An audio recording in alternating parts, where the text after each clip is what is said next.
Topik lainnya, Menteri Hukum Supratman Andi Aktas menjelaskan soal pemberian pengampunan bagi pelaku tindak pidana yang menyebabkan kerugian negara bisa melalui denda damai. Supratman bilang kewenangan denda damai dipegang Kejaksaan Agung lantaran Undang-Undang Kejaksaan hasil revisi memungkinkan hal itu.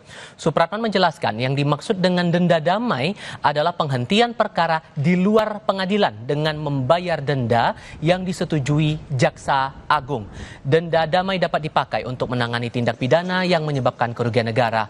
Supratman mengatakan implementasi denda damai masih menunggu peraturan turunan dari Undang-Undang Kejaksaan. Supratman menambahkan penanganan koruptor tidak hanya pada pemberian hukuman, namun juga mengupayakan pemulihan aset agar bisa dijalankan.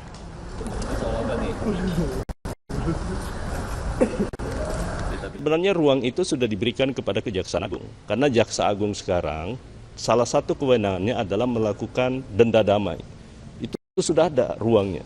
Cuman sampai hari ini mungkin Kejaksaan belum melakukan itu. Padahal itu kewenangan baru yang kita berikan kepada Kejaksaan.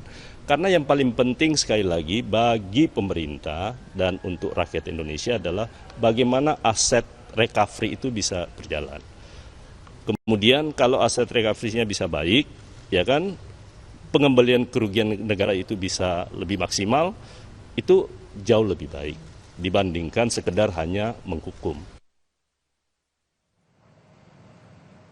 Di lain pihak, mantan Menteri Koordinator Politik, Hukum, dan Keamanan Mahfud MD menanggapi gagasan Presiden Prabowo untuk memaafkan koruptor asal mengembalikan kerugian secara diam-diam.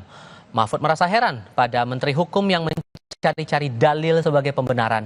Mahfud menegaskan denda damai hanya untuk tindak pidana ekonomi, bukan untuk tindak pidana korupsi. Pak Prabowo untuk kemungkinan memberi maaf kepada koruptor asal mengaku secara diam-diam dan mengembalikan kepada negara secara diam-diam. Itu kan salah. Undang-undang korupsi tidak membenarkan itu, hukum pidana tidak membenarkan itu. Artinya mencari dalil damai.